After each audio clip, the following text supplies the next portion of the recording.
Yeah. Okay, everyone. Thank you very much for being here. It's my pleasure to call to order this meeting of the Town of Poughkeepsie Town Board on November 13th, 2024. This is a workshop meeting, so it's not a voting meeting, but it's for us to discuss and work through some materials and information. Before we, well, let's do the Pledge of Allegiance first, and then I have a couple of announcements.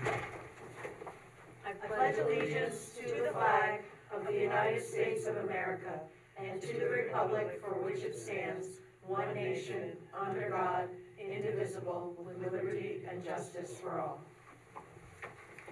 Okay, and let's take the roll. Okay, good evening. Bill Reuter, First Ward. Hello, Barbara Laird, Second Ward. Ann Berger, Third Ward. Michael Sapone, Fourth Ward. Good evening, Ryan Sharp, Fifth Ward. Ann Shushin, Sixth Ward. Felicia Salvatore, Town Clerk. Emily Svensson, Attorney to the Town. Rebecca Edwards, Town Supervisor. So the main thing I wanted to announce at the very beginning and to make sure people spread the word is that conditions are very dry. If you didn't notice that on Sunday, you saw the smoke from nearby wildfires. And today, Governor Kathy Hochul has put in place a statewide burn ban. Open burning is never legal in the town of Poughkeepsie, but even just a stray cigarette spark or something like that could be dangerous right now. I wanted to thank the town police and also local fire departments who have been vigilant. We've had a couple of brush fires that were put out quickly.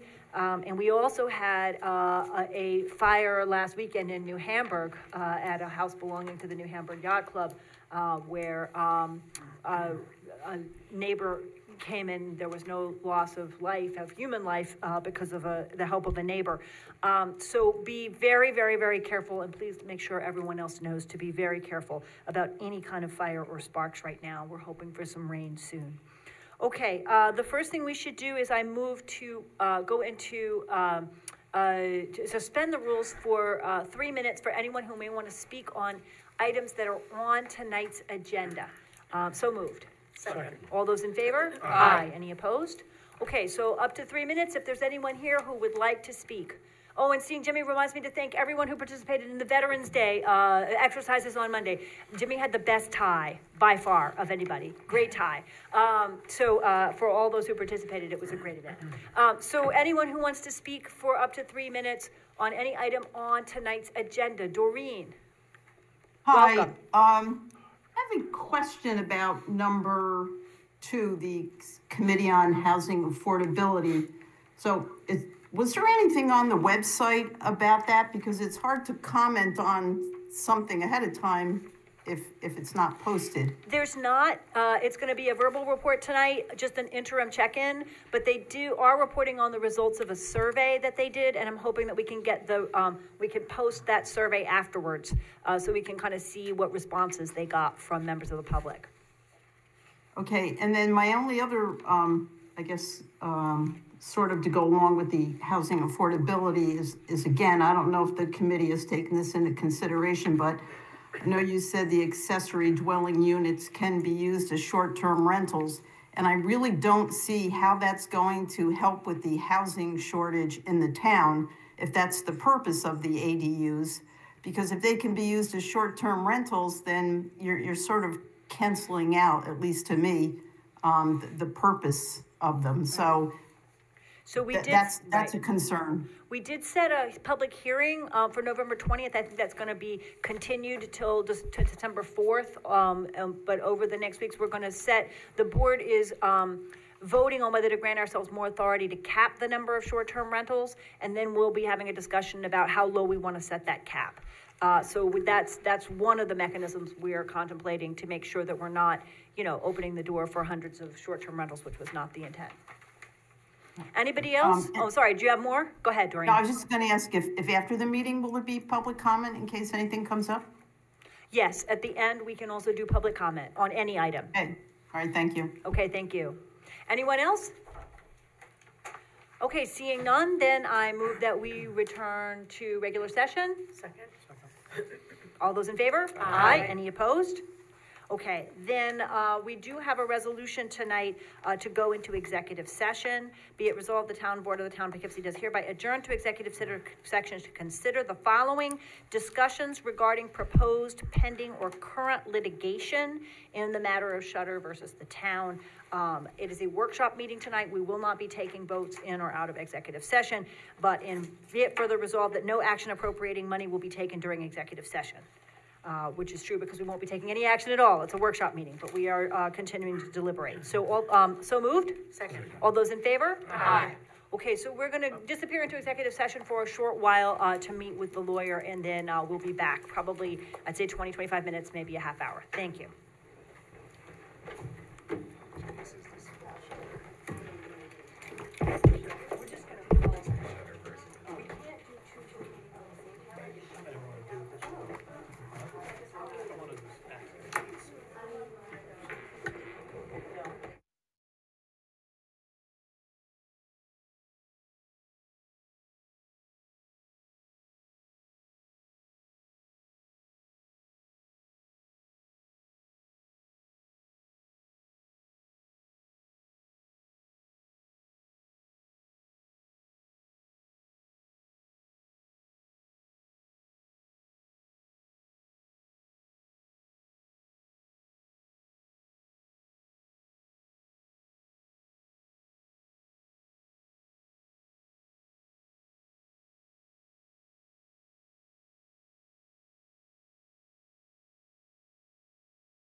Okay, thanks, everyone.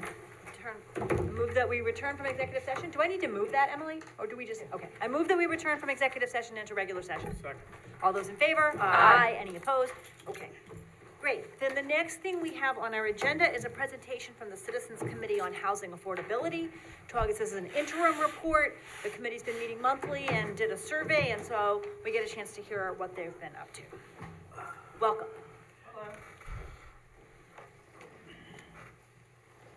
I guess I will start off by answering Doreen's question from earlier.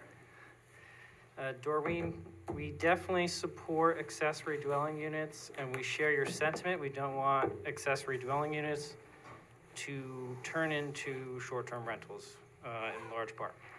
Anyway, since launching the Citizens Committee on Housing Affordability early this year, we've spent a lot of time gathering input from the community and exploring different solutions through our meetings. Our community survey, which was open from May to August, received 190 responses, and we also held an in-person information session at the town senior center.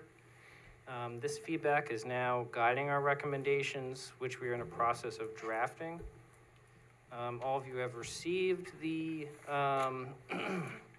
survey results. Some of the key findings are that 40% of respondents spend more than 30% of their income on housing, indicating they are cost burdened. The top housing needs identified were moderate income housing, senior housing, and low income housing, with a strong preference for home ownership opportunities over rentals. The primary challenges affecting house affordability ranked in order of importance by the survey respondents was high property taxes, increasing housing prices, and stagnant wages. Just to talk about some of the things the committee is actively considering and discussing in our meetings, some of which include good cause eviction protections, again, supporting accessory dwelling units, land value taxes on undeveloped land, encouraging efficient land use, inclusionary zoning to ensure that affordable units are included in new developments.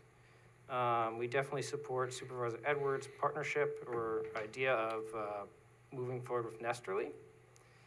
A competition for pre-approved affordable housing designs, including ADUs, detailed neighborhood surveys to identify areas ready for zoning upgrades where infrastructure is supportive of that. Could be, the Arlington district or wherever that infrastructure is supportive. Additionally, we recognize the need for housing options that align with shifting demographics and aging population. Many older residents who occupy in single-family homes but would prefer multifamily housing with access to support services and social connections. Creating these options could free up single-family homes for new families. That's really my update of what we've been doing.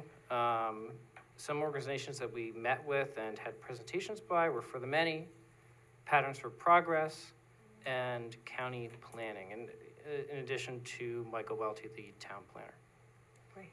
So at this point, if you have questions. I just have one question. The good cause eviction, do you have a number of units one would have to own to fall into that? Would it be one house, 8 apartment buildings? I mean, is there a number that you looked at? Or? Sure. That's something we're discussing as a committee. I don't have a exact idea or recommendation. It's usually for larger, like 20 or more units, and it's usually only for older housing. Yeah. It's been built before a certain year, like 1973 or something like that. But it's taken different forms in different places. I think we would need to think a lot about that and what the what the different versions were. Right. What percentage of the people who responded were owners rather than renters? The vast majority were owners. I would say about 30% were renters. So about 70% homeowners and about 30% renters, yeah.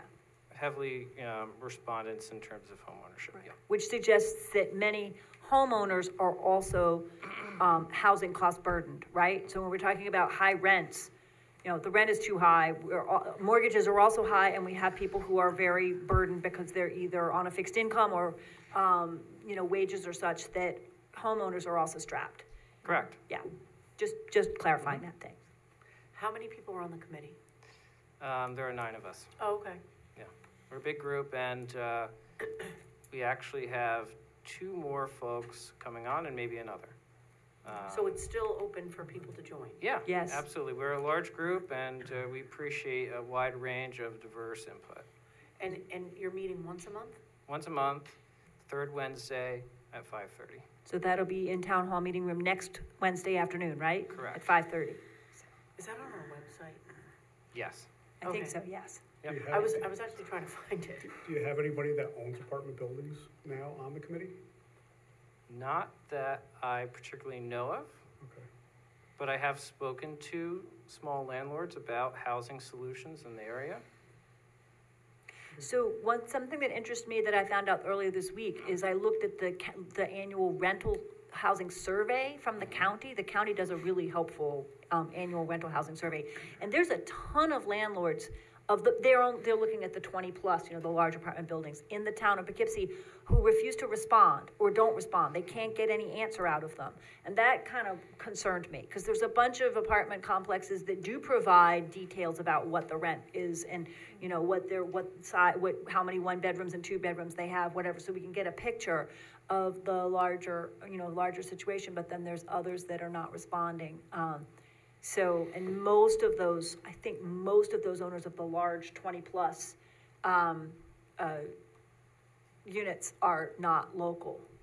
I'm not sure if that's true, but I think it is true for the ones I can think of. So there's a really interesting question there about who is the landlord, right? And are they local or are they elsewhere? And can you reach somebody who could serve on the committee or provide input from their point of view? Right, absolutely. I think prioritizing not only what our residents have to say, but our stakeholders, like small landlords in our communities, is very important.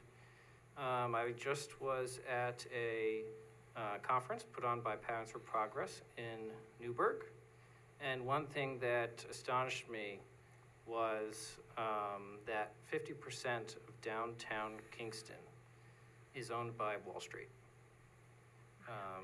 Folks making decisions from a glass tower in Manhattan that probably never have been to Kingston and don't have roots in the community. They don't care, perhaps. That's definitely something to think about because that's a nationwide problem now. Is that a lot of the housing? It's not, it's not owned locally. I mean, ideally, to me, a duplex where someone owns one half and rents out the other half is a much better way to create multifamily housing than large, adding large multifamily projects, which are also expensive. And that's the way a lot of people have always done it. And so that's what I hope we can. I know that the inclusionary zoning is something that the Code Revision Committee is already looking at. But we might not think also about, small landlords. Ulster County has used some of its housing money to actually provide funding to small landlords of 8 units or below so that they can upgrade their units without raising the rent. In other words, to get access to the money, they have to agree to keep their rent at a certain level for a certain number of years. That I checked with County Executive Metzger over there because I was kind of hoping she had tapped some state money for that, and she said no, it's Ulster County money. So we would have to persuade Dutchess County to use some of its housing trust fund money or find other kinds of funding to do that. But it would be really neat to do that, to be able to help landlords with small holdings like that upgrade without raising the rent. Right. So. What is affordable housing? Like, what defines? Well, depending on the community, they will define that in different ways. And they usually go by the area median income. Mm-hmm. And that's, I believe, based on your county. Mm-hmm. So one city may say 30%, 40%, 60%, 80% of area median income. It just all depends. Mike Welty, I don't want to put you on the spot, but we were talking about inclusionary zoning, and I think we were talking about workforce housing being 80 to 100% of median income, and affordable housing being 60 to 80% of median income. We can check, but we're gonna definitely tangle with that when we start talking about inclusionary zoning because you have to figure out what the levels are that you're providing. What's your day job, Trevor? My day job? I used to work in investor relations. Uh-huh. which is just a fancy word for marketing for public companies, matchmaking between investors. And I did the same, actually. That was my first job out of college. Amazing. Uh-huh. Where did you? I worked for Morgan Walk in Manhattan. It's closed now, but it was my first, marketing. Okay. It was marketing. I mean, I know what you mean. It's definitely a changing industry. Mm-hmm. Private equity has really taken over that space. A lot of companies don't go public Yeah. that much anymore. Oh, So okay. looking to transition out of that. In the meantime, I do spend some time in the advertising space as well as media. So I run the Poughkeepsie Weekly. I acquired a newsletter recently called the Washington Weekly out Okay. in Millbrook, which Okay. caters to their tourism there. Online, right? Correct. Online. Yep. Okay, good. Anybody else? Yes, Trevor, sorry, I didn't hear you Yeah. completely, I don't think, but you mentioned something about land tax or some form of land tax? Oh, correct. I Could mentioned. you expand on that a little bit? Of course. Thank you. So I was talking about a land value tax on undeveloped land occurring during efficient land use. In many municipalities, developers or property owners may just hold on to a piece of land and not do something with it for a very long period of time. And because of the housing crisis, some municipalities across the country have decided to tax those at or just tax them more to try and encourage them to speed up the process, to think about developing that property. I Instead think of that's interesting legal it. in Pennsylvania and not yet legal in New York, but I'm not sure whether New York's discussing it. But I think that's been more often used by places like, I know Harrisburg, Pennsylvania, and a couple other places in Pennsylvania did that when they had really large numbers of abandoned or derelict properties and vacant properties. And so they started, trying, and it worked. It worked really well. I don't know if it's a good fit for the town here, but I think it's worth thinking about. Maybe Well, it's something that could be in It's some something, spots. But something to think about, and in many cases, it can encourage development, sometimes in the right direction. And depending on the local real estate market, it's sometimes more savvy for an investor just to hold on to a piece of land for 20 years if they can. And that's an interesting problem. Can you, it's if a bank is sitting on a house and they're just leaving it empty year after year after year, is there some way through tax policy you can, tax institutional investors to, push that property back on the market? Because, we all know places where there were zombie houses, and there still are some just empty when we need the housing, so. Yeah, that's an intriguing concept. I can talk to you more about that. Yeah. Maybe about that, if course. there are any opportunities in our town And to be able to further research it. what I talked about is just a brief list of recommendations we're discussing as a committee. My goal in this committee is to walk out of it with unanimous agreement on something that we can move forward. So I definitely also, like Mike and Ann mentioned, I also invite any other opinions that could possibly add value to our discussions. Do you live in the town? Yes. Yep. I live in Ward 4. Ann, did you have a question? No, it was just about the land tax, because all my bad actors, people moving up here and then creating a demand for housing has really flipped all my zombie houses. They're all been redone. So, and I think that's also a trend too that helps, but I'm not really in favor of pushing that we get all our green space gobbled up into housing. That there's value in having open space and green spaces too. And that's what- Poughkeepsie for the open space. We are built out in a lot of ways, but Yeah. I would like to save as much of the green we have left.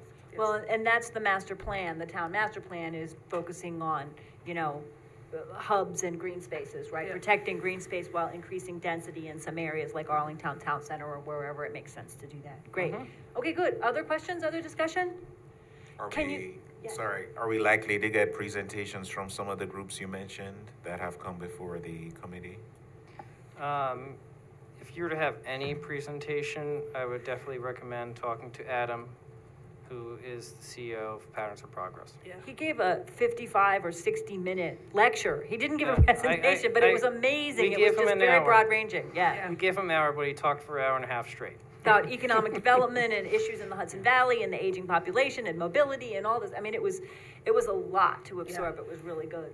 So, any other questions, comments? And you're going to put something in writing on the survey results so that we can put it up on the web so people can take a look? Absolutely. And when do you think you're going to sort of loop back again after the first of the year with recommendations or another report? I think so. I discussed only a sample of what we're discussing.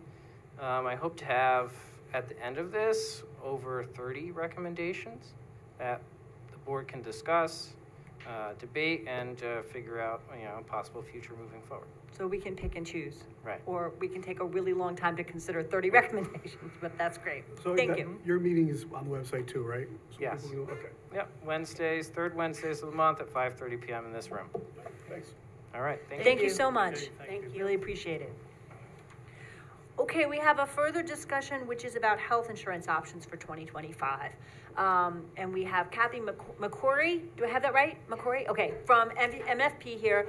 I want to thank Comptroller Manal Patel and Emma Consiglio, our personnel assistant. Come on up. We have been working on looking at what the best health insurance options are for next year. And Ann Shershen from the Budget Committee and folks have joined us to talk about this as well.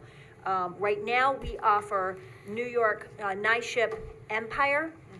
The PBA is in NISHIP Excelsior. That is going away at the end of the year. It is only going to be available to state employees, so we have no choice about it. Excelsior will disappear. And we offer MVP as an HMO. So we've been exploring over the last couple of months whether there are other options that would be good for employees and also good for the town financially and provide perhaps better coverage. And so, Kathy, thanks for being here and presenting what we think is the best option forward. We wanted to discuss it tonight. If the board agrees to offer these for next year, we would vote on it next week, but we would have a preliminary look here at what's offered. And do you have a handout? I can pass it around. Yes, absolutely. Thank you.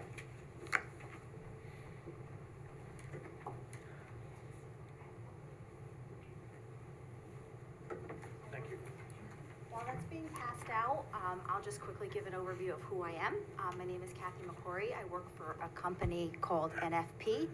We are an insurance brokerage. We are a full-service agency. I am located in Fishkill, New York. Been working with the town for 10 plus years in regards to their health insurance program. Prior to being NFP, we were Rose & Kiernan. That name might sound a little bit more familiar to some folks. But about 4 years ago, we were acquired by a company by the name of NFP. So we've been working with the town on their health insurance renewal for 2025. And in our handout is an illustration of the current MVP HMO and then an alternate plan to replace that HMO for 2025.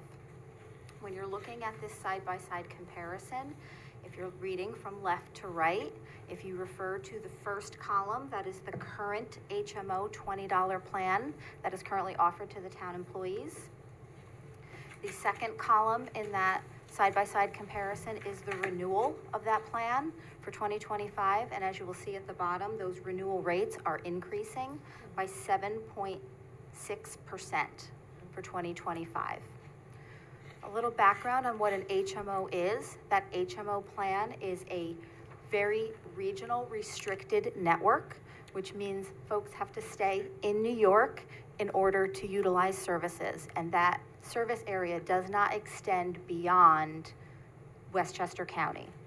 It does very rarely even has any providers in Westchester County that are participating in the HMO. So the HMO is considered an health maintenance organization, and it has a restricted network. You need to stay in network, or you are unable to seek services and just pay your copay as outlined here in this illustration. What we have asked MVP to look at is provide a plan that offers a more broad national network to provide additional access to the employees where they are not restricted to staying here in this regional HMO network. And what MVP is providing, and MVP is the health insurance company, MVP is providing a look-alike plan to the HMO but that will be on what's called an EPO platform. And an EPO means Exclusive Provider Organization, and that is a nationwide network that MVP partners with Cigna Healthcare. So Cigna Healthcare is one of the 4 largest national insurance companies in the nation. There are 4, Blue Cross and Blue Shield, which folks who are in the NISHIP plan are familiar with. There's Aetna, Cigna, and United Healthcare. So Cigna is one of the 4 largest networks in the nation.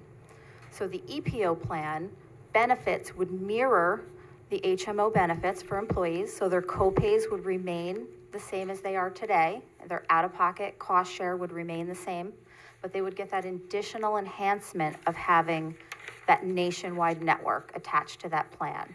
So if they are in Florida or they're in California and they want to seek routine services, they can do so and just pay their copay as long as they're using a Cigna participating provider. Outside of the area on the HMO, the only services that are covered are emergency care services. So, can I ask the question? Of course. Or do you want to wait No, till the end? please. Okay. So under the current 2 plans, so let's say you go on vacation or employee goes on vacation. They get a cold, or they get a flu. They can't see anybody, or they can see somebody, but it's out of network charge? On the HMO, Currently. it would not be considered an emergency service to seek services at a doctor or urgent care for something like a cold. But there are certain services that you would be covered out of the area. But a cold most likely would not be considered emergent. Well, that's a bad example. Say they sprain their ankle. Sprain your ankle, break a bone, get a laceration that needs stitches. Those things are all considered emergency, and they're covered worldwide, whether it's in the country or outside of the country on the HMO. Okay. So it wouldn't be an out-of-network situation in that particular case? In that particular But instance, if if it's an emergency, it would not. It's a regular visit, I don't feel well, I think that might be a problem. Right. Okay. Or if I'm spending some time in Florida, maybe over the winter, and I just want to go see a doctor and get my routine physical, on the HMO, that would not be allowed. Okay, thank you. One caveat to seeking services out of the area, there is always telemedicine that is available on the HMO and would be available on these other plans as well. So if you are not feeling well, maybe you've got a sore throat and it could be strep throat or something like that, you can seek telemed services and have that handled. That is included. Right. That would Yep. be included under the current, Under the current and plan. they would have the same drug coverage if they. Correct. Yep. Okay, I got you. The pharmacy networks are nationwide Okay. for your current HMO plan. Who's the PBM for this? CVS Caremark. Okay. Yep, and that would be the same for the plans we're going to speak about in a second. So MVP has proposed mirroring that plan, the current HMO plan, on an EPO basis at the same rate that you would be paying for your HMO renewal. So you're going to get a better network for the same rate as you would have on the HMO. In addition to having that additional network, MVP is adding a wellness plan where employees who are enrolled in the EPO would get up to $600 worth of rewards for participating in wellness activities. And there is a flyer in the handout that was provided to you. So that's $600 per contract. So that's the maximum. So if you are a family of 3 or 4, you can all work towards receiving $600 in rewards. If you're a single person, you also can work towards $600. So $600 is the maximum that is available under that wellness program. And folks participate in that by enrolling online in the program, answering some health risk assessment questions, and participating in wellness activities. You can do online coaching, things like your annual physicals, mammograms, annual women visits. Those all accumulate points towards those rewards. So the second part to the MVP offer is, in addition to having the EPO plan that mirrors your $20 HMO currently, they would like to put in a high deductible EPO alongside that traditional $20 EPO. And that is the last column in the illustration. That plan has a $1,500 deductible for a single person and a $3,000 deductible for a family. Before services are covered at a copay level, that deductible needs to be met. After that deductible is met, there are copays for services, which are outlined here on this illustration. Things like preventative services, annual physicals, well women exams, your children's exams, and immunizations, those types of services are considered preventative, and under the Affordable Care Act, you don't pay a copay for any of those services, whether you're on the HMO, the EPO, or the high deductible EPO. Could I jump in for just a second Please. here? So the budget committee, we've been talking about this as a budget issue. If you look down at the bottom, you'll see that NVP is under the HMO and under the mirror image EPO, our costs will rise 7.6% next year, which is better than we anticipate from NISHIP. Everybody's expecting double digits from NISHIP. We don't know until December 1st, but but if you look at the high deductible plan, we would save considerably, and so would the employees. And so our suggestion is that the town, in conversation with NFP about this, is that the town cover the deductible on that high deductible plan. Mm-hmm. And if we have employees who are interested in that plan, and it will also provide the National Cigna Network. Anybody who, for example, has bought a house in South Carolina or Florida and is spending some time there because they're easing toward retirement, or they are retired or whatever, anybody the constraints in joining MVP have always been that you can't use doctors outside this area. So this introduces another option so that someone who's been on Empire and maybe might want to switch could get more, save more out of each of their paychecks and have a national network. Someone who's relatively healthy and is pretty sure they're not going to, have huge medical bills, the high deductible might be very appealing. Our idea is that the town would cover the deductible and that there would be no bargaining unit or anything that would be required. Every individual town employee can choose what they want to do. So we'd have some people continue to be on Empire, but some of those folks coming off Excelsior might be interested in this. It might be an appealing option. So we would be offering three options: the MVP EPO, the MVP high deductible, and NISHIP Empire. And anybody who switches off of Empire or off of Excelsior into MVP, that will save them money and it'll save us money. I can't believe that, the savings are so great, 14% savings, that we can cover the deductible and still save money. We can. It's amazing. Yep.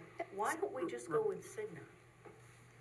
I don't think we can get Cigna in this area. So MVP and Cigna have this agreement that they partner on network. This is an MVP service area, so you have to utilize MVP and then have the Cigna as the add-on network. Okay.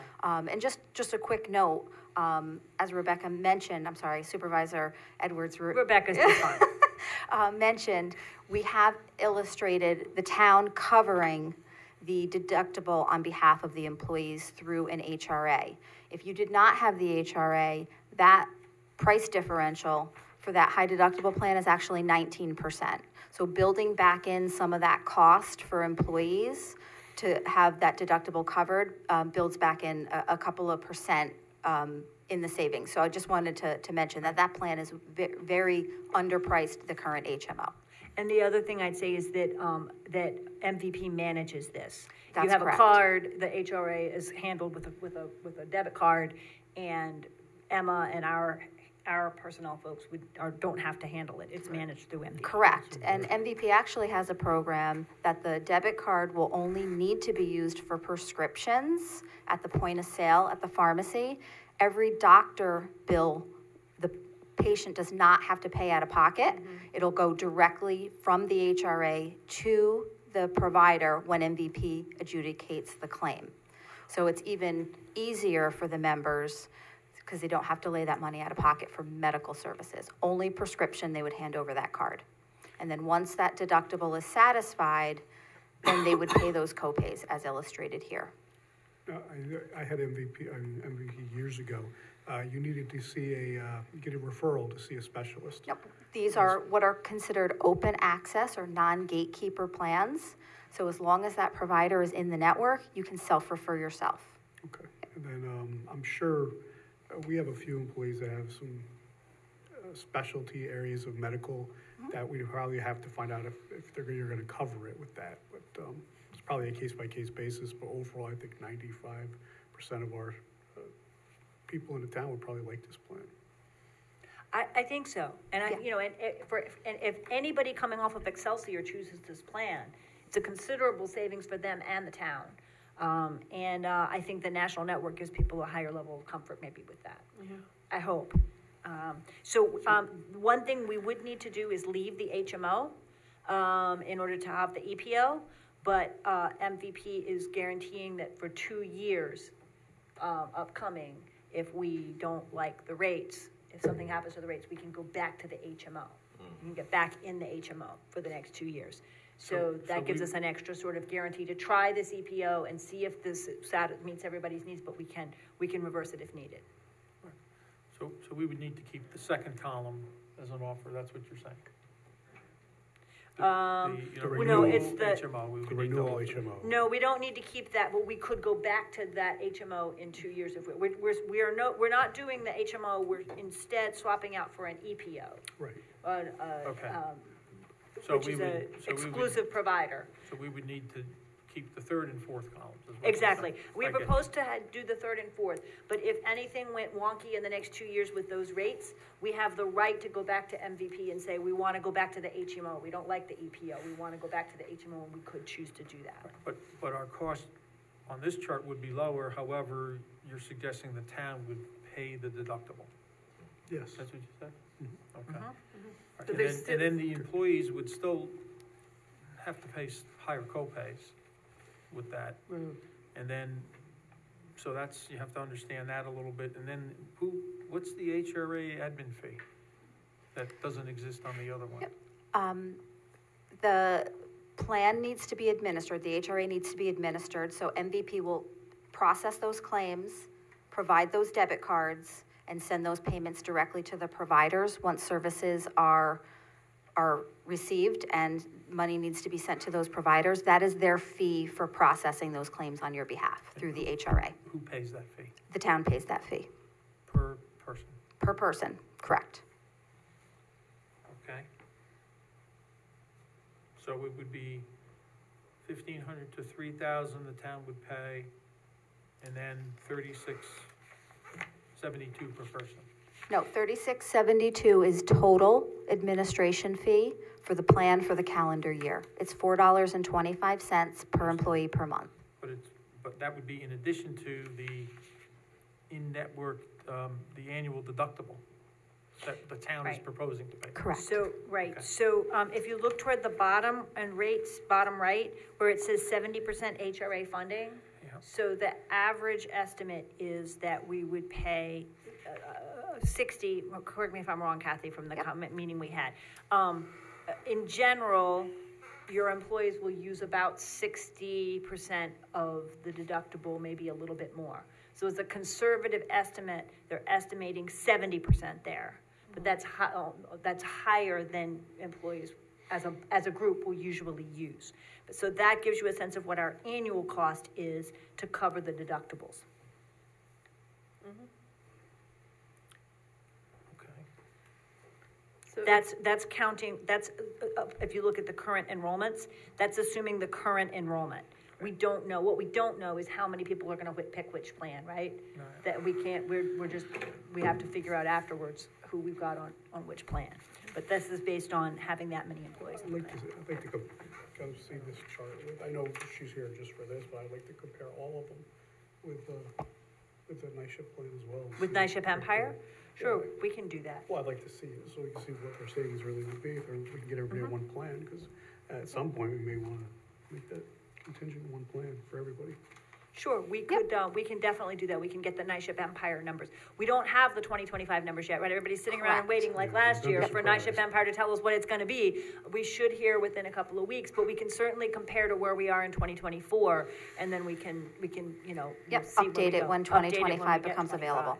Sure. Yes. But what we'd like to do is bring to the board for a vote next week to adopt the EPO and the high deductible with HRA next year, with the understanding we keep NISHIP as well.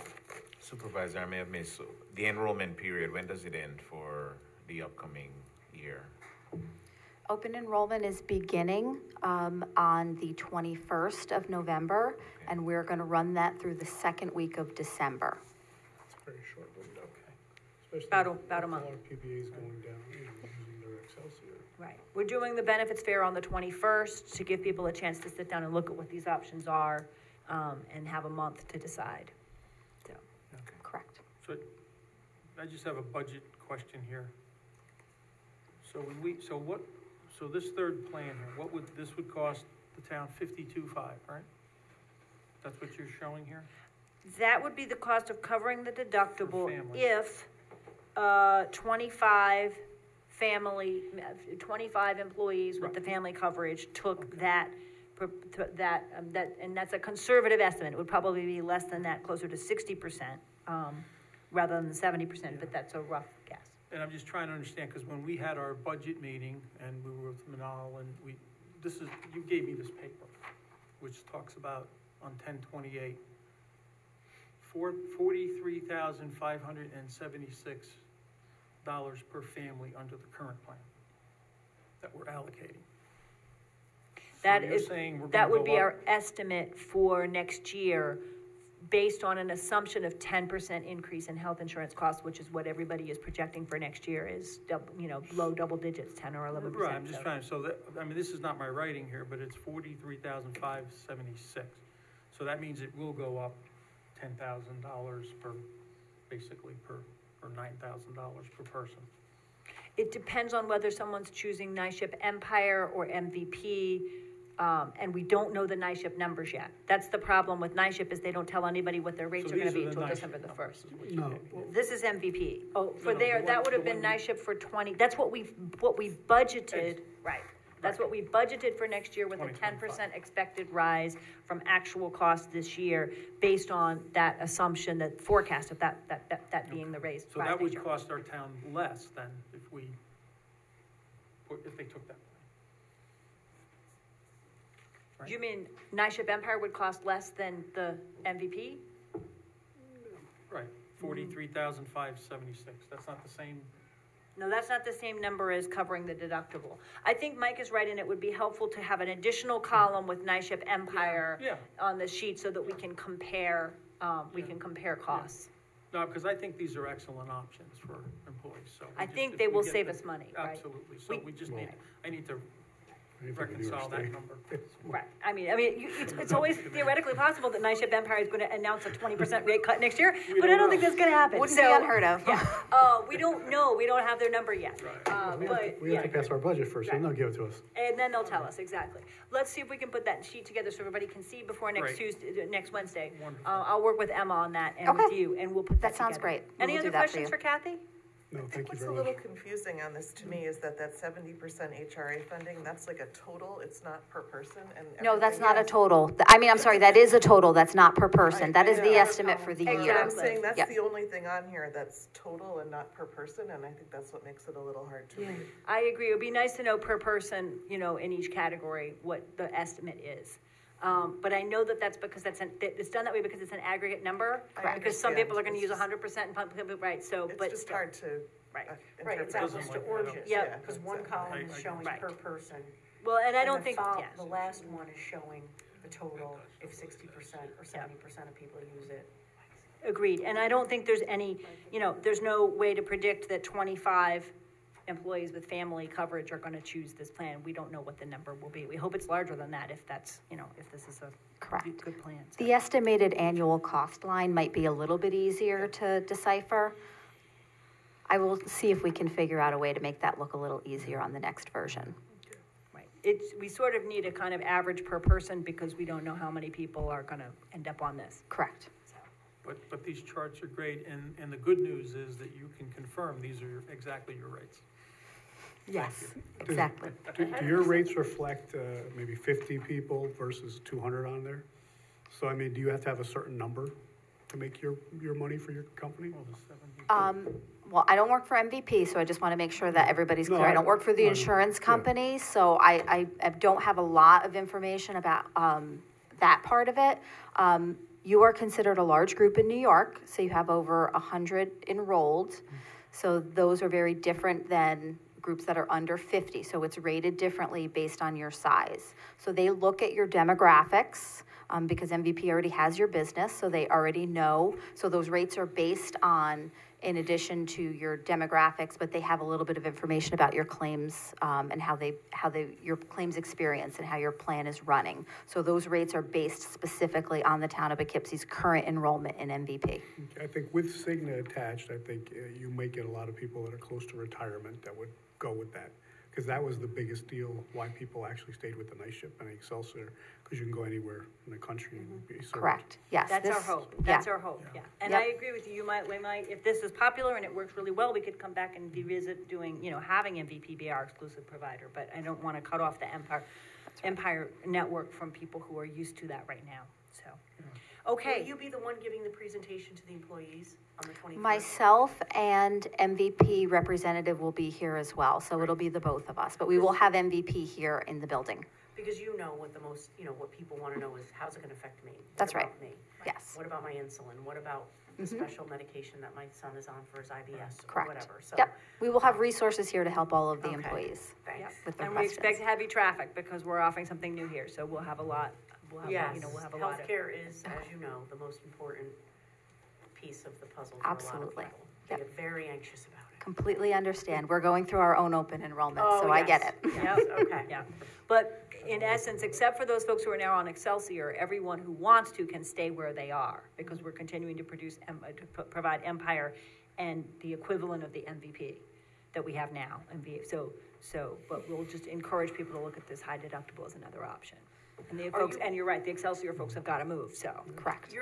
Are you the broker too for the night shift? No, NISHIP No. does not work with the broker community, so they're On their strictly administered by New York State. So I guess the question is, would we be having a night shift presenter come in? Not for us, but for the employees, like to compare and contrast? that's or an is it- Emma question, and Okay. she's organizing it, and I know she asked because we also had people coming for other things as well. So I know I'm not sure the roster of people she has coming on the 21st, but I'll ask because it would be good to have someone there if we can. Sure, I mean, And we can address general questions about NISHIP as Based long on as what- based on sure, what what the you know. information that we have. So we can certainly help people compare. Okay, thank you so much. Just one more, thank you. Yep. What I thought I heard you say is you have us in a group, designated in a group, and the group classification is 100, over 100. Correct, because it's based on the amount of eligible employees that you Right. have versus the amount that are enrolled, and you have over 100 eligible. So MVP rates you as a large group in New York. Okay, thank you. I have one question. So you said that we were gonna still have the current MVP? So, I thought you said you were getting rid of the HMO. So the EPO is going to be exactly equivalent to the Exactly. HMO in every way. In every way. Except that it adds the Cigna network, which we can't do in the HMO. So deductibles, everything will be the same.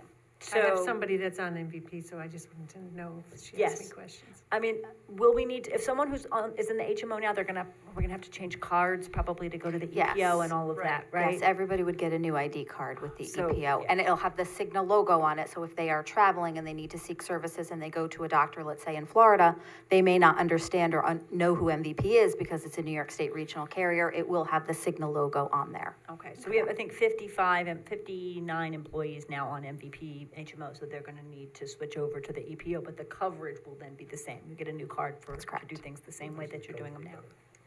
Yes, And the for coverage, better yeah, coverage. and yeah, for the national coverage, so I Yep. think it's a good option. Correct. So, okay. Thank you very, very Thank much, I you. really appreciate it. Thank you, Kathy. I hope this is an exciting option for next year. Thank you.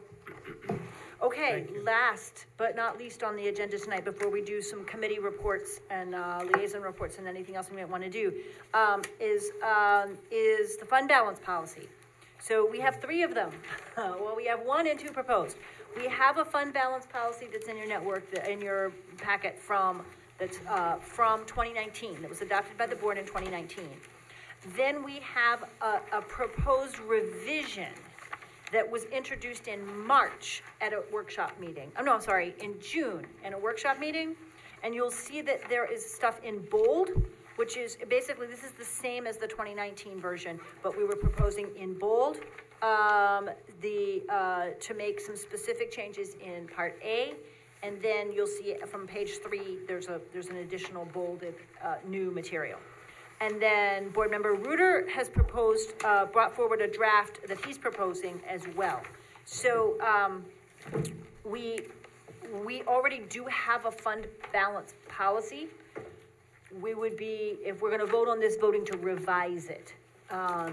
In the ways either suggested in the June proposal, which we worked on with Tom Carey. Mike, you were asking about, some of the things that we did with the consultants, and Manal and I worked with Tom Carey to look at other towns' fund balance policies and do a comparison, and suggested the changes in bold in the version that's there. But Bill, did you want to talk a little bit about your proposals?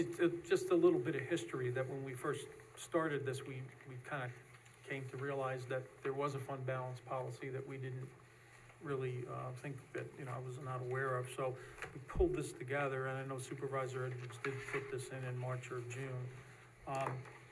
So I kind of worked on it without thinking that we didn't have one, but I was reminded by our legal team, Mary, that who has a great memory, that we do have one. So we pulled it together. So I had pulled this together before, but some of the differences here, which maybe we can consider, and we don't have to do this at this meeting, but we can work together as a team. It's the considerations on page 2 of my proposal here is a little more descriptive, and the thing that I'm interested in is the reporting on the 3rd page, which would be the 4th page. We're talking about financial disclosures and more robust reporting to the public on an ongoing basis. That would be within the policy. So the other ones doesn't seem to have that, and so I think it's important, and it does skate on it, and it's just, there's, a little bit more robust. Some of the other things on page 3 in the policy section included would be, compensated absences, some of the things that we might not have considered in the past within our policy. So that's really it in a nutshell. It's just that, I'm more focused on the reporting to the public on what the policy is, or what the balance is, what the interest rate is, where it is in the investment scheme, how it's been used, the in and out, the debits and the credits, if you will, in and out, and then the quarterly reporting or annual reporting by the comptroller. So, and then the actual how the policy is, renewed on an annual basis. So those are my suggestions. Okay. To consider. And then those might be things that we're folding these versions together that we can look at to potentially add. We can't, the thing about fund balance is it fluctuates, right? And you don't know till the end of the year how much you will need to draw on. But an annual report after the end of the year, probably when the AFR is filed. Minal is here, so we can talk with our controller about this. But I would think that when the audit is done and when the AFR is filed, are the times to then look at how fund balance did get used in the year that you've just closed out. Yes? Okay, great. The version that we proposed in June, if you take a look at that one with the bold in it on page 2, actually suggested setting some very specific amounts that in general funds A and B, that the fund balance should not should be, there's a targeted minimum of no lower than 20% of annual adopted budget expenditures, and highway, water, and sewer at 10%. We're well above those, so there's no issue here with us being anywhere near that level. I checked today. Again, but we can talk more. But the idea is that we would have sort of minimum thresholds there. And so that was one of the proposals in June, would be to add that. My biggest concern is that a lot of the language in these policies talks about capital planning, and having, how things are set aside in reserves or into the capital debt fund for capital planning, and we don't have a capital plan. And that's a concern that I want to work on over the next year, because I think we do need to have a clear capital plan for things like highway department equipment.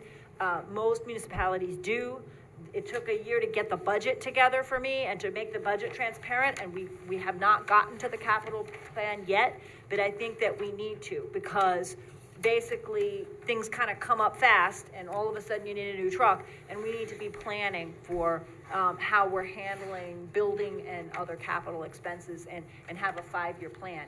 And so thinking about how we use fund balance to me is inextricable with how we handle that long-term planning. And that's a big goal for this coming year. Yeah.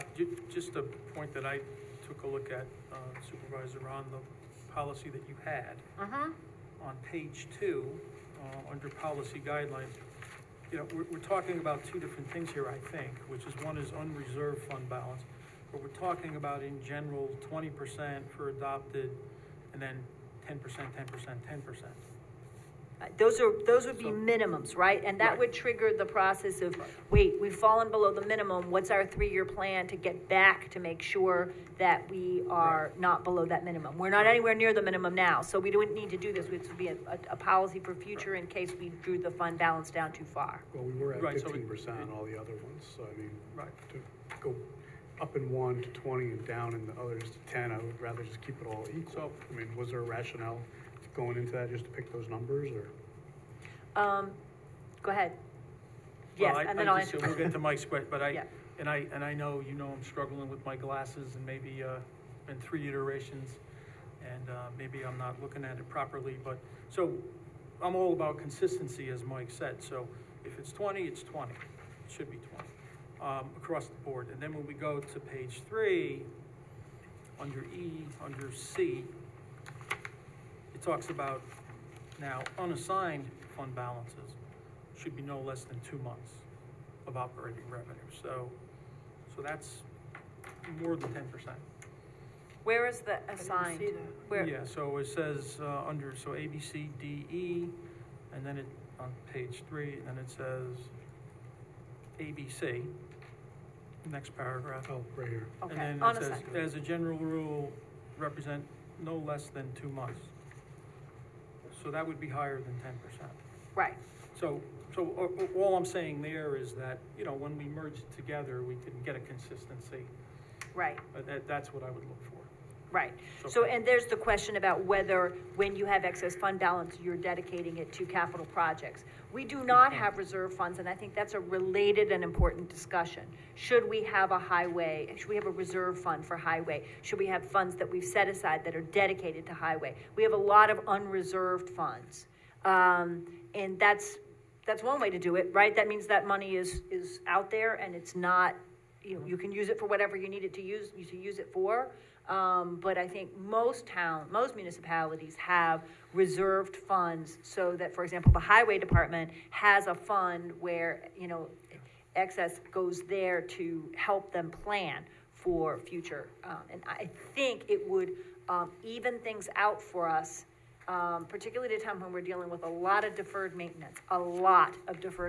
We have this water and sewer plant. We built like crazy in the 1960s, and everything's coming due, and we have 2 $5 million water tanks, and we've got a bunch of sewer pumps, and we've got a lot of stuff that needs replacement. We've got an enormous burden ahead of us.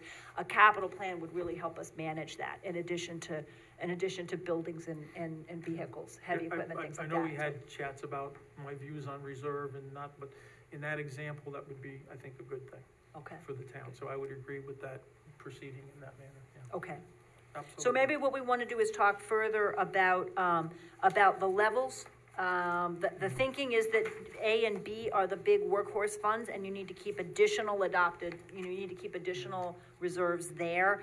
Water and sewer are income generating, and highways fairly specialized, so that you can keep a little bit more of a minimum there. But I don't have any problem with the 20%, right? Yeah, so I'm happy to work with if you want to have me come. And I think we'll sit down at some point, maybe after November 20th when we pass the budget, particularly if people keep asking complicated questions. But sometime by December or whenever, we could sit down with Minal and talk about the fund balance and figure out what kind of policy makes sense, and also talk about capital planning. Anybody else want to weigh in? Okay, then I think we can just move to reports now, to committee reports. I want to open it to whoever has committee reports that you'd like to. Recreation Committee, Senior Committee, Fire Advisory. Fire Advisory and Senior Committee both met in the last 2 days. Okay. So we met, Fire Safety met, and Fred Riley is still doing inspections in the town. We discussed the upcoming training that you sent out to the fire departments for the BEST training. You sent out a memo to Arlington. Right. And there is a training coming up over there. It is open to the public. There's 2 or 3 things going on. There's one you sent out. Right. And then there is one in Arlington. And So that's, the Key Capture Energies folks are apparently coming to Arlington, which I did not know. Key Capture's coming on 11/18 at 3 p.m. and it's open to anybody who wants to go. Okay, great. That's helpful to know. That's Monday at 3 p.m. Okay, but what we did come. Oh, just tomorrow evening is the best Yeah. presentation at the county. And then there's Yeah. the county one tomorrow night as yeah. well, right? And then in addition, so the Key Capture people have a specific, good night, have a specific, agenda. They actually have something before the planning board. The folks that I was talking to are firefighters and former firefighters who have a company that works on this that comes out of Long Island, and they would come and do a free presentation. So let's see what happens on Monday. Let's see what happens tomorrow night and see where we are. But I think that could also be valuable. I talked to Jeff Renahan about it last night when we were down for the flood study, and it might be worthwhile. Okay, so what came out of our meeting, and Bill, jump in if I leave something out, but what we came out with was that if a fire did happen, it shouldn't be on the taxpayers to have to pay for the training and additional equipment that may or may not be needed. That should be part of the plan put in place from engineering controls, where the company coming in pays for all of that. It shouldn't be on the taxpayers. If there is an emergency, our fire department is going to respond, and if you have to call the county hazmat team, they're all volunteer. You may not get them here for a couple hours. So that is a problem. So the extra equipment that would be needed would have to be funded by the companies coming in. Our firefighters right now do not know how to fight these fires other than copious amounts of water. So there is environmental concerns that we have to look for. Where's all this runoff water going? And the cleanup costs. So that's some of what we discussed there. And then there are some sensors out there that could detect smoke and or anything that could be burning inside these battery units, and they are very expensive. We should push for these units to be installed and not welcome these companies in for the battery storage without these additional things. And there are, the name of the company, I think was a Vest, Bill? There's something called a Li-on tamer. It's a lithium-ion battery tamer that picks up fires much earlier. Yes. It's an early detector. It's a Vestas sensor. That was one of the things I wanted to ask the Long Island company about, right? Because asking for those to be provided could be helpful, because it gives you like 6 minutes additional scramble time before. We don't know the cost though, but they are expensive, I'm guessing.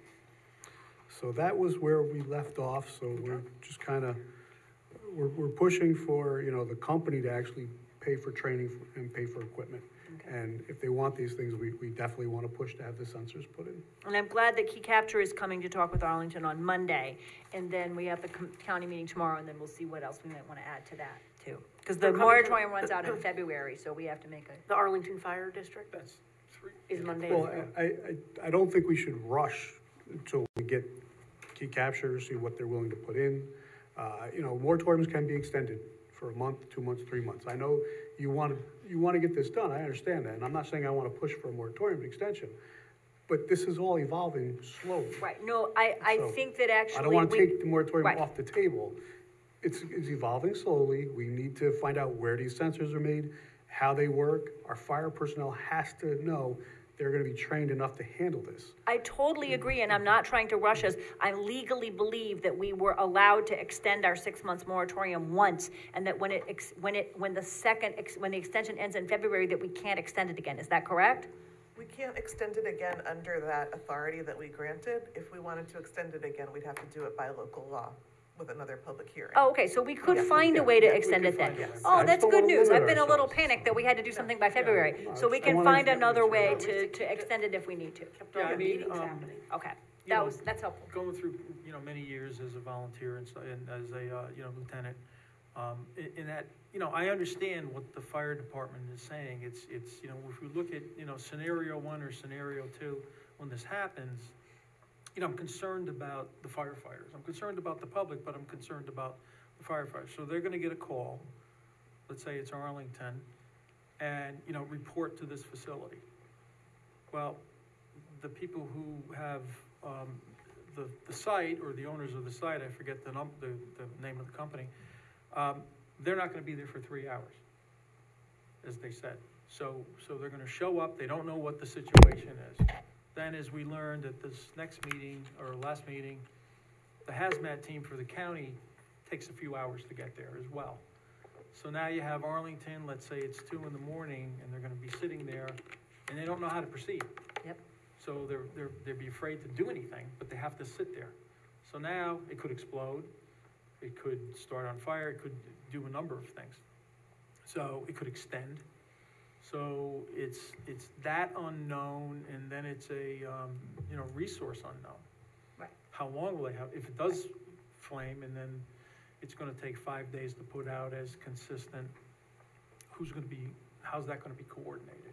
So there's a bunch of unknowns. They really appreciate the fact that there's a class.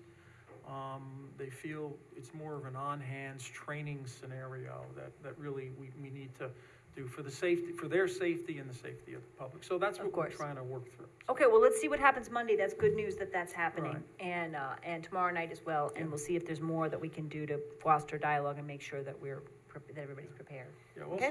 also Jeff Renahan Chief Renahan did suggest that we talk to the people in New York City to get a clear understanding of what their requirements are, what their restrictions are. Right. Because there's some of this in place there, Good and we point. can get a further understanding of what that might be, so. Okay, So thank we you. can move forward, thank you. Okay, great, thanks. Senior committee as well? Senior committee met this morning at the senior center, and Lorraine is doing a great job down there. She's enjoying it. She's picked up the pieces very well. We have a lot of upcoming events coming, exercise, Tai Chi, Zumba, line dancing. On April 10th, we'll have a murder mystery dinner there, so that'll be fun. I think it's $35 a person. The senior Halloween party was very good and well attended, and the seniors helped out with trunk or treat. I'm sure you could elaborate on that. We're going to be meeting with Dial-A-Ride at the senior center, and we're going to be speaking with them on, I forgot my glasses, sorry, they're in the car. Wednesday at 11 a.m., and then Sue Serino will be there on Tuesday to discuss the county budget. And they're having a Thanksgiving potluck holiday party, beach volleyball with ice cream social coming up, abstract art. So check our website. There's a lot going on. Don't worry, they're gonna put a beach in there. It's like a volleyball, they use a beach ball.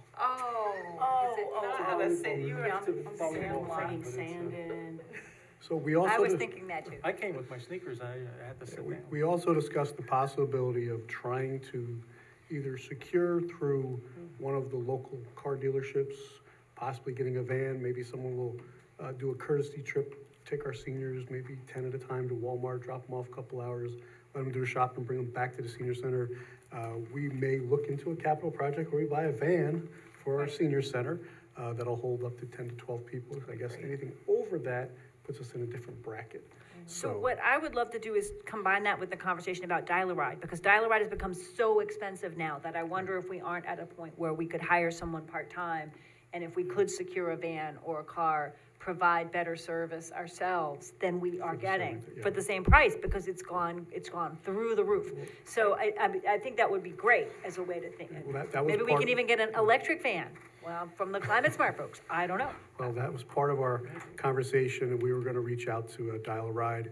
We were gonna reach out to a couple of the private transportation companies, see if they'd be willing to give us a good deal to pick up our seniors that, have appointments, and the appointments, it's getting tough, so we're gonna discuss all that.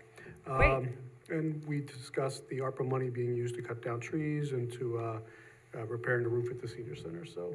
Yes, that's on the list, and we have to get to ARPA after we get to the budget, but. I have to put in a plug for Nate, because he's a wonderful, wonderful addition to our team. So the conversation, we were talking about how Dial-A-Ride in the county was trying to do a lot more, pick up and drop off, and it was, so I brought up the example of, well, in upstate New York, in the town I have a house in, they just go on a loop. And I said, as an example, they take a loop, and then Ticonderoga, they'll drop people off at Walmart. And then they'll just pick up, and everything's scheduled. And he says, that's great, we ought to do a trip to Walmart for the seniors. And that just took off, and so that's how we try to incorporate, and he will try to incorporate that. He's into the incredibly program. energetic, it's great, Incredible. So, yep.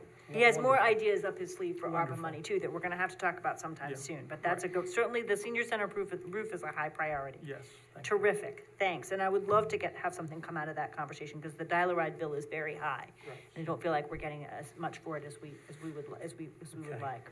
Great, okay, any other committees, recreation?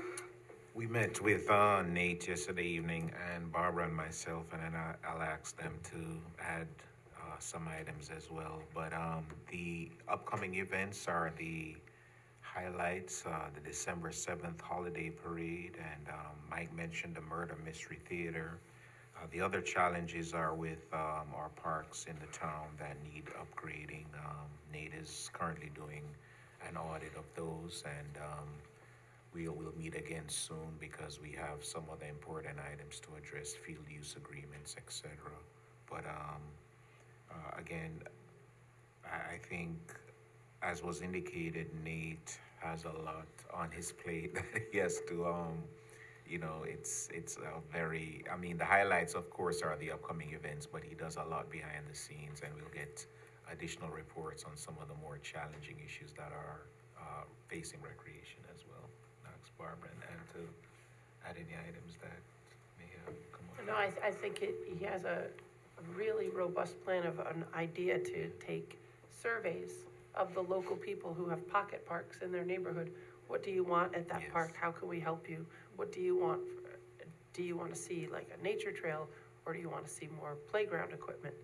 So, and as we know, the demographics of a neighborhood change, because younger kids are now back in my neighborhood where, we thought they'd all left, and imagine that, they all come back. New families move in, younger kids show up, and there's a lot of kids in my area who would love more at Sunnyside Park. Well, and that Sunnyside Park has 2 other pieces of land attached to it as well. So there's some wetland there, there's a lot of wetland there, as well as park space, so. He just said that, stuck in my mind, 300 people attended the trunk or treat, so it was a very well-attended event. What else did he say? Oh, the farmer's market was really good Oh, on yes, Sunday, the but first time, using Stanley Yes, Still for a Stanley Still. farmer's market. That went well? I didn't get down there. It was good, but low turnout, and unfortunately, the porta potty had been taken away, so there was no facilities for anyone. So there should be a porta potty back again for this weekend. I hope. We'll check. I'll call Nate and we'll check on that. But they're hoping for more people. It was great parking, easy. It was fun for the families who were there for softball, but they would like to see more people there. So. Erica, can we do more to get the word out on the new farmer's market at Stanley Still? Absolutely. I didn't even know it started yet, so. Awesome. I didn't either, so that's good. It's only approved for 2 more weekends, so. Right. We're sort of, See it's how a it 3-week experiment here, so that's great. It'd be a Christmas farmer's market pretty soon. But Yeah, just exposing some more parts of the town, different parks in the town, because Nate made a point that, when people think of all of our events, sports, we think of Greenvale. Even I do, born and raised here, I'm always thinking Greenvale's the main hub, but the town is so big and so spread out, he's really focused on utilizing other parks in the town and bringing value to each, part of the town, because it's long and wide, and there's lots of space that is not being utilized in the park. So Nate is very energetic and enthusiastic. Yes. And he was an excellent Jedi Knight at the at the trunk or treat. I had him So down a Jedi Knight was in charge of the proceedings. It was great. I had him picked for an elf, but he was a Jedi. So. It was a Jedi. There you go. I thought he would have made a good elf. Maybe that's next year. Anybody else who has committee reports? Climate Smart Task Force did not meet this month. You'll hear from me in December. I'll give a brief update on the composting initiative, which is about to be taking off. We're hoping for around the first week of December to start offering the free kits that we are going to, that have been funded through a grant. Anyone is welcome to participate in the composting. It'll be free to all residents. The first 500 people that sign up, we will send an email soon about that, will get a free kit. But anyone, if you don't get a kit, you are still welcome to bring your own mason jar or container to the composting sites, which at this point is going to be at Abe's Way, the senior center, and then one here at Town Hall, right here in the front of the building. More details to follow. We are very, very, very, very close to launching this. And thank you to Erica for all her work on that. I'm sure she spent the last 2 weeks compost this, compost that, all the things composting. So details to follow through the newsletter, through the email blast, through the town website, maybe even an amazing video with yours truly and some other people, you know, outside by some garbage cans. So stay tuned. That sounds great. I'm happy to put that in the supervisor's letter when we're ready to launch too. That would be great. Okay, just a few, anybody else? Committee reports, are we good? Okay. Just a few notes, and I'm gonna make it really brief because we are, we'll try to get us out of here. We do have a public meeting next Tuesday night here at Town Hall at 6:30 on the Schatz project that's run by the county. The county's taking the lead on that project. It's the Schatz project on Fairview Avenue. It's next Tuesday at 6:30 at Town Hall, and there'll be a presentation on what that is happening. I need to know from board members tonight whether we do want to do a cannabis field trip to Newburgh on Monday. I just realized if it's Monday the 18th, it runs into the Arlene Fire Department meeting. Well, if that's meetings at 3, then we could go later if we Okay. wanted to, but that doesn't necessarily mean. But I just want to sort of, whether it's worth doing or not. I know, you know, I'm people not sure have I can different make views. Monday. You So, can't make Monday? no. I have 2 meetings on 2 or 3. Right. I think it would be worthwhile. Tuesday might be a possibility then?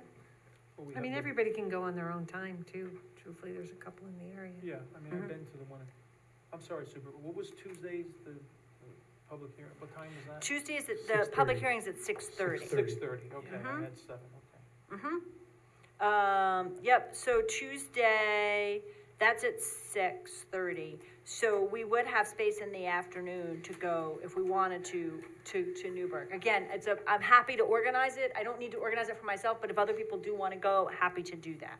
When we're trying to fit it in before the vote on the 20th. Right. So I'll text tonight and see what people think. And I just wanted to report briefly on a couple of things. I went to a traffic safety meeting with the county with Mike Welty yesterday, and also then the New Hamburg flood study last night meeting, and it was really interesting to see how these things fit together. We were talking about traffic safety and the need for people to have a place to walk, particularly in some places like Vassar Road and Spackenkill Road, and places where you go walk your dog and you're pretty much on a speedway. And so having places in parks where people can take a nice walk and very near, close to their houses, or walk the dog is really a crucial issue. We had a very broad-ranging conversation about traffic safety. And the last thing I would just say is we do have results from the budget survey.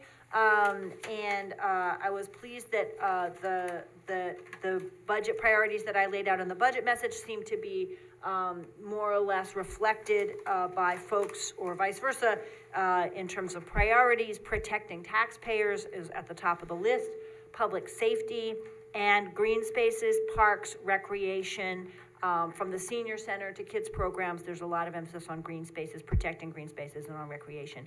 Energy efficiency and communications, making sure that we're letting people know what's going on, were also high on the list. So all of those were, we had about 100 responses to the budget survey.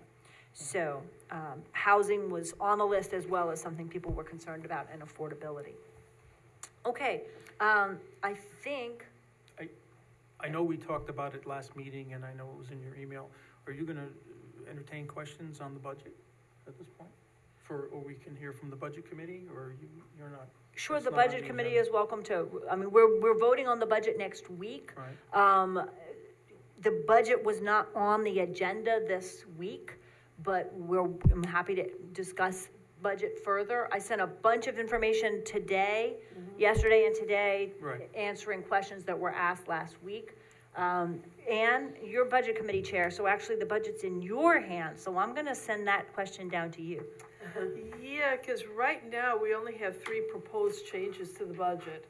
The first one was for receiver of taxes to get a 3% raise increase instead of the proposed 2%. And then she has 2 part-time, they're actually seasonal workers, that they would also see a 2% increase. And the number in the back is incorrect, so that'd be another $412 for her 2 part-time seasonal people that she calls on as need be.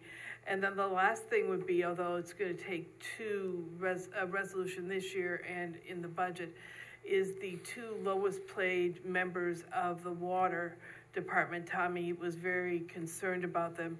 So we were talking about using some of these funds still remaining in their budget this year to give each one of them a $2,000 increase this year, and then they would be reduced down to a 2% increase next year. So all of those proposed questions from the budget committee, Emily, I might need some help, are all about specific individual salaries. And so I wonder whether we ought to discuss those in executive session, because they have to do with specific individuals. If it's about a specific individual, then it could be in an executive session. Right. Do that. So I think we might need to do that next week if those are the proposals. Yeah, just as a, because there were a number of comments that were made, and I know you supervisors, you sent some emails. I think that it would be also good to send those to the public as an answer, find a way to post them or send them to the public as well. Right. So the Because some of them were, you gave some pretty extensive answers. I still have questions, so, Right. If we don't have a form for it tonight, then I can send an email to you. Well, I'm happy to have further conversation tonight, or if you want to pose more questions, then we can, work to answer those. I did write to, Mr. Pop had to leave, but I wrote him specifically with answers to his questions. One of the questions you had to do with individual employees' health insurance, and so that's confidential. So I sent that out today to everybody. No, that was actually on Mike's list. Sorry, wrong town board member. But I sent that to the town board today, but that can't be shared with the public because it has individual health insurance information, but it's shared with you. What I was looking for is how many people are in each plan. I was looking to have the basis of where we're going for health insurance. So that's okay. what I wanted that for. Okay. But now that the Excelsior is changing, that's what I wanted to, that's what my question Okay. was. I want to see where our health insurance was going. Okay, we can give you pretty easily the number of employees who were on Excelsior, the number who are on Empire, the number who are on, we have the number from the sheet tonight about how many are on MVP, so we can look at that. And the other breakdown questions that I had that I don't know if you answered them, because I saw that you sent an email at 4:00, but I was at the dentist with my kids, so I haven't had a chance to read it yet. So I will look at that, and if I have any questions additionally, I'll get in touch with you on that. That'd be great. Yeah, I think I sent about 6 emails today, because we've been gathering a lot of You did information. a lot of email work, yeah. The contracted services, we are posting with the other budget materials, so that will be Oh, out that's there. good. Yeah, my question in the October 28th meeting on that, I'll just run through a couple things quickly, and then we can address it at some later point. I was looking at the cost, because it was a budget meeting, so, it's a good review of what our services are, but I was looking at it as a cost to the percentage of the overall expense. So, I guess I can go back and add that up, but that was one of my questions. And in your email. Can you go back, because I'm taking So notes. in other words, the contract services cost, the total cost against the percentage of our expenses. That was my original question. So I got a great answer with all the different services, but, it just didn't have the cost, and I don't know if you can get that at this point. You And mean then for 24 or for 25? 25. For 25? In the proposed, right, the Okay. proposed budget. And it's just who is James Nikto, who worked on this? Is that He is the person for whom we voted to use ARPA funds to assist with preparing the budget so that I could put together a budget, and he's also working with us on ARPA and how to make sure that we close everything out or commit it properly by the end of the year so that we don't lose any of those ARPA funds. Yeah, the 0821 medical allocations, I still don't get it, so I know we went over it, but we'll have to work on that a little bit. So yeah, and the 2023 audit, there was some questions on that with, access to capital. I think that's important. I think it's important that we close out our 2023 books before we approve our 2025 budget. I think we're required by state law that we have to have it done by a certain Are date. you talking about the budget? Yeah, the It budget. has to be voted on the 20th.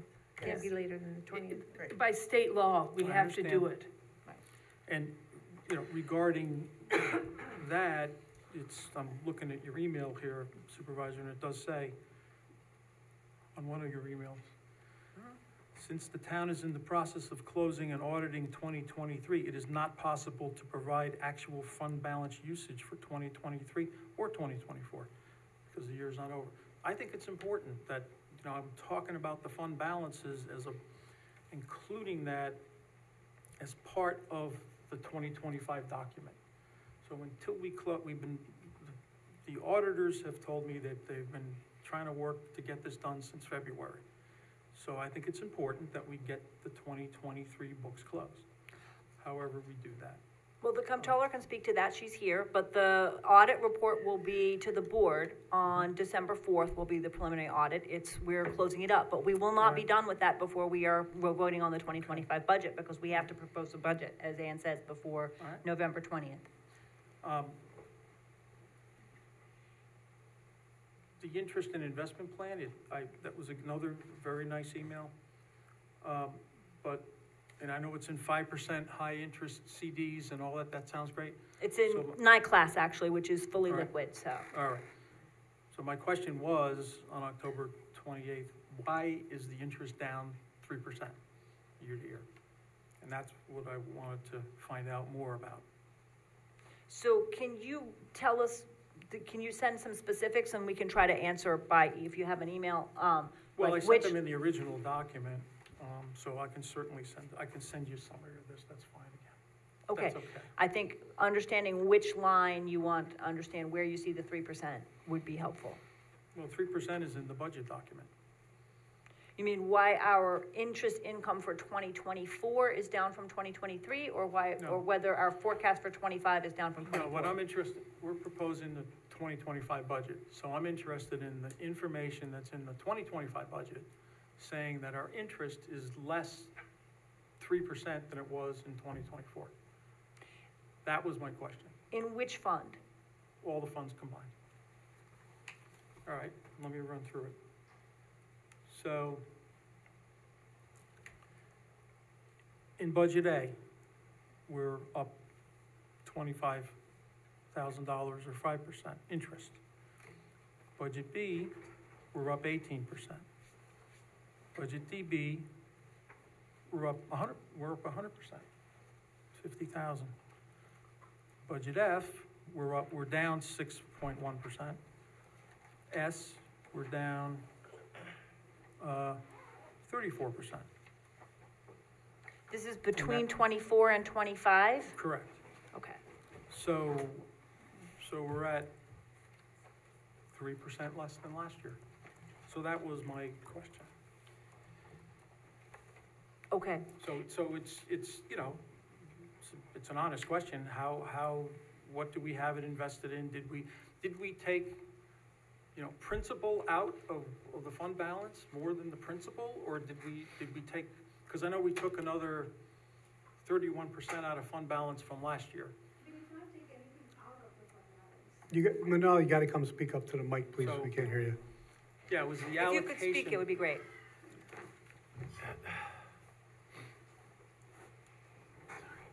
I'm in the same boat. Oh, about blowing my nose. She said sorry and backed up her chair, and I said, I'm in the same boat.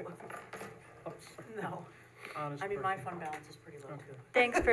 Thanks for being here, Manal. No problem. So your question is why it is projected less in 2025 than what was actually received this year? That's part A. Okay. And part B, what is the difference in the drastic difference in the variance of each individual budget? So in it actual booked or actual? Well, this is your projections. The projection is different because it's based upon usage of the fund, how much we needed.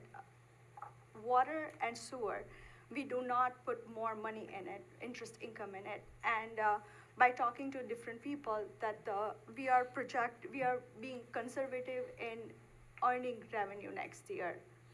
If we have a projected of $100,000, and if we don't receive that much interest revenue, then we have to hit our appropriated fund balance. So that's the reason we are projecting less in revenue, and then we use that revenue earned to balance our budget for our expenses. Okay, I understand your answer, but I don't understand the details. I can sit So with in other you. words, in the DB fund, we're projecting a 100% increase in interest in the budget document. So why would that be versus S budget negative 34%? So but overall, it's Right. negative So- 3%. I think Overall is negative 3% because based upon our, right now, if I'm comparing my 2023 interest income to my 2024, in 2023, we earned almost, the interest rate was much higher. Right now, TD is giving, on our investment, almost 4.3% interest. And if we put it in NICLAS, is giving us 5.33% interest. I'm not sure how much interest we are going to get it in 2025 for when I put it in funds in TD and when I put funds in NICLAS. So based upon that, what was actual received for first 8 months, I'm allocating the interest income. So Bill, I'm looking at page 35 with the highway fund, and where it says interests and earnings, and I need to make sure whether that's just interest or whether there's other earnings there that are in that fund. I would have to go and check. The 2023 budget was for $150,000 in that line. I don't know what actual income was in 23. We could go back and check. In the 2024 budget, that was set at $50,000. I don't know why last year they reduced that from 150 to 50 as the projection for 2024. We have year-to-date gotten 68,000, so that was in August, so we will definitely beat that projection of 50,000 income for 2024. The proposed for 2025 is 100,000. So we are proposing, since 50,000 was budgeted as income in 2024, and we had received 68,000 by August. We're anticipating that we can do better than 50,000 and bring in 100,000 next year. Those are the numbers I've got. 100% increase, okay. All But right. that's still less than was budgeted in 2023, which was 150,000. So yeah, I'm a little confused, so maybe we can talk, but, so we used $2,802,500 we appropriated out of our fund balance. So that's, according to the documents, that we're estimating, that's 31% more than last year. But when you compare so last year, overall, we have a revenue of $7.4 million because the medical expense was projected very less. And actual right now, when we go to our medical expense, we are running negative in medical expense.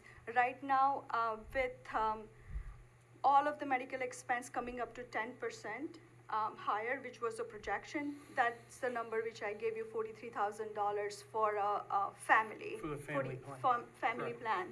With that being said, that is the reason we cannot break the tax cap to just, balance our budget that's appropriated. If we have a more revenue earned, that appropriation will not be used.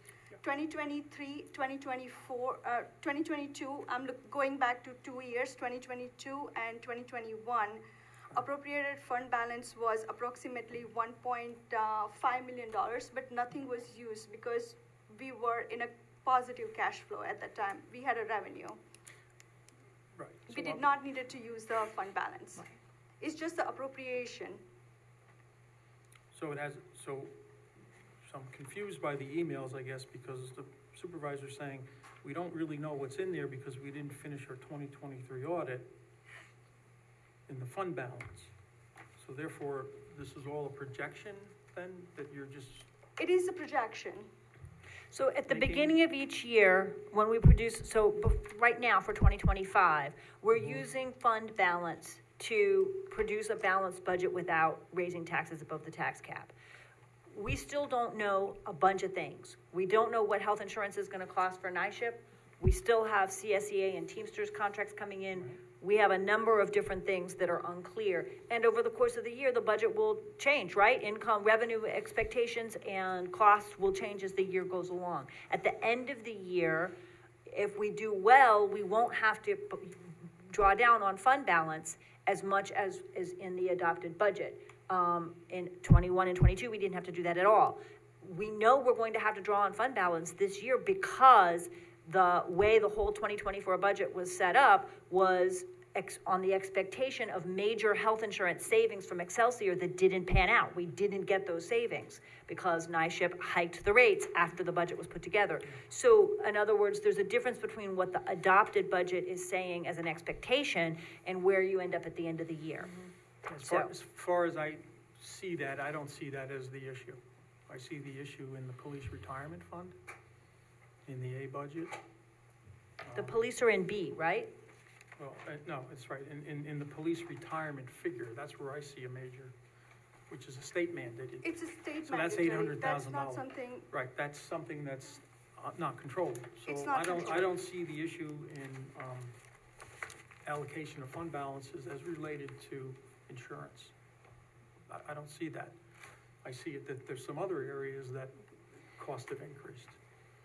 Okay, so that's, but still, when I go back and I could look at 2023, whatever figures I do have, I don't see the varying degrees, the variability between the interest and the usage in the fund balance. I see it this year. So that's what I'm confused about. So the So- annual so I'm financial con- reports would show, after the audit, at the annual final financial Right. reports would show for 21 or 22, how much fund balance was actually drawn down, right? So again, I make my point that if fund balance should be an integral part of this budget. If we don't know what it is, because we haven't completed our audit, then that's an issue with me. but the fund balance is it's your income, whatever you receive it, and it could fluctuate based upon your balance sheet. If your asset, if you have a more cash and more revenue, we do not need to draw on the fund balance. I'll summarize it again in an email, okay? That would be okay? And, all Of right, course. and we'll go through. And then just a last question. When we went through this, did we go through any sort of process analysis to go through and see where we scrub the budget, just a general situation? Did we go through and say, where can departments save money, get things more efficient, or any of that type of analysis? Or did we just go through and just kind of So look at what the department head said?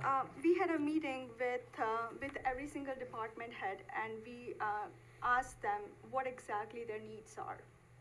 Based upon that, we have went through certain departments where there were 2 people and we did not needed 2 people. So we have cut down on that staff level to 1 person who can just, we combined 2 of the departments.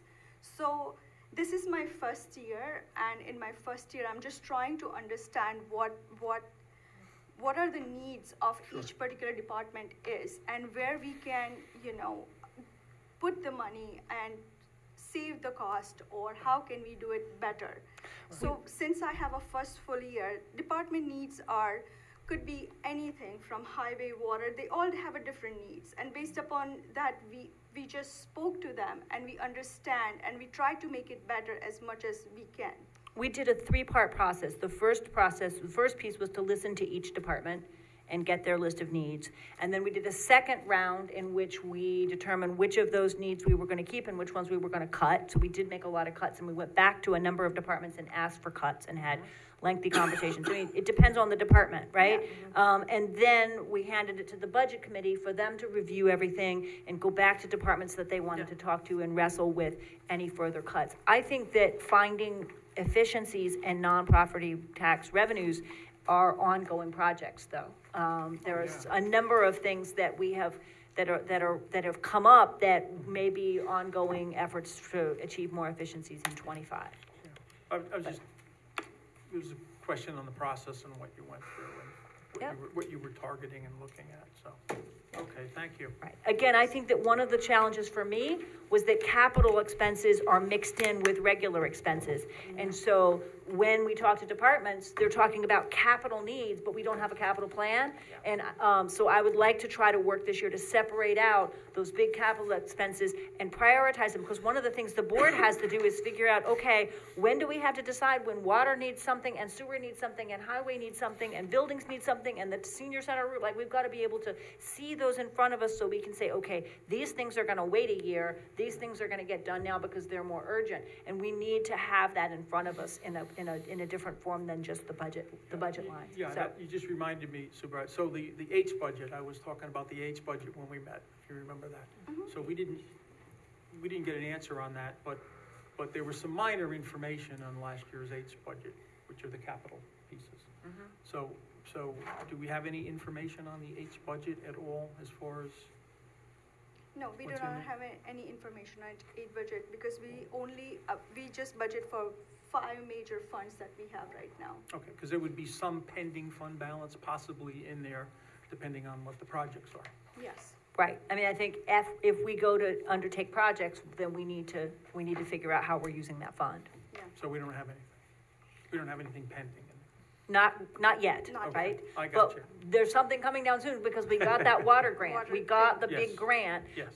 for the preliminary work on some big water stuff, which includes both $800,000 in funds and then a 0-interest loan. And so we'll need to start with that and think about how we're moving forward with that project. So. Okay, thank you very much. No worries. Okay. Thank you. No.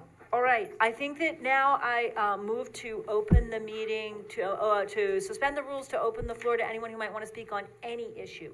Second. All those in favor? Aye. Any opposed? Doreen? Okay, thank you. During the discussion about the battery storage system, I think that in case of emergency, you should talk to the company about paying any overtime that is incurred by the fire company. Like, for example, the Arlington Fire District, you know that's almost 44% of my town tax bill. And the top 10 AFD earners for 2023 earned about $200,000 or more. So there's huge amounts of overtime that some people are getting, anywhere from $60,000 to $85,000.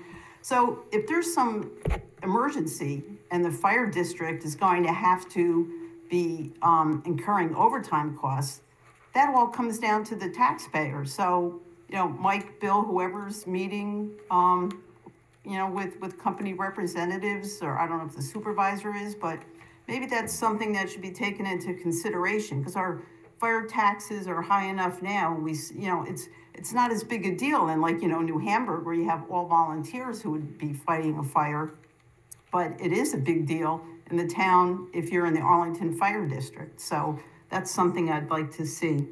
I'm not sure whether we have two conversations going. One is for the general code, and the other is for specific projects which go to the planning board. So in both places, I think we need to talk about this, but particularly for any specific project, it would be worth making sure that the company is, is responsible for costs. Well, also that the fact that this is a private entity that doesn't pay taxes on the property and are gonna be renting that property out for for the battery storage, they should be responsible. Maybe both entities should be responsible for paying for the firefighters, because Vassar College is the only one that's gonna win on that. Any extra energy they have is gonna be going to their own system. So it's kind of like we're doing something for a private entity on their own property that's not a benefit to the town. So I think they should be paying the whole thing. It's a business coming to the town that will pay taxes like any other business. It's gonna be on private property, on Vassar College property. They don't pay taxes on their property. Well, They're they gonna do when rent their businesses. property out though, are they not? So just like with the new Inn and Institute, which is a for-profit business, this would be a for-profit business operating on the college's land, but like anywhere else, it would pay taxes. Taxation is based on the use, not the ownership, so yeah, it could be reevaluated by the town if it's for for-profit use. I assume that's the basis on which it's proposed, but we could go and find out. Well, we should check that out. Well, yeah, that should be, that, if that's clearly a profit business, then Yeah, it it's should be something we should taxed check, but as yeah. a commercial. But if that's not gonna commercial- generate enough money if there's a fire, then why have it here? That's something to look at. Yeah, but I think to Doreen's point is that this will require, there's gonna be site visits, there's gonna be dedication of resources. They may need extra people to be able to account, if there's more of these facilities. And if we adopt a law in the town of Poughkeepsie, and now we have this in homes, and there's another facility or another site, that's gonna take another set of special resources and equipment. So, we can't, if we allow it in the homeowner, that's a different story, but if we allow it in commercial facilities, then, that's a great point. We should be putting whatever response and whatever additional cost and equipment onto that corporation. Okay, is there anybody else who wanted to speak in the public comment period? I had another question. I Okay. didn't use my 3 minutes Sure, entirely, if I could. yeah, you've got a okay. couple minutes left, keep going. Sure. So as far as housing affordability, the other thing I wanted to talk about was, today I was at the Dutchess County IDA meeting, and Mr. Tinkelman was there for a project of his in Fishkill. And he was asked if there was any affordable housing component. And he said no, because the village didn't require it and the village didn't ask for it. So I think the town should be requiring an affordable housing component in all of these projects going forward, whether or not they come before the IDA for a pilot, which oftentimes they do. But just want an apartment complex or something like that in the town, I think there should be a requirement for an affordable housing component. And then my last question is about is a budget-related question. So earlier this year, the supervisor transferred $10,000 contracted services to the comptroller's budget to pay for Charlie Emberger and Tom Carey's services. So I was wondering how much of that money has been used so far this year, and is there going to be contracted services for them in the 2025 budget?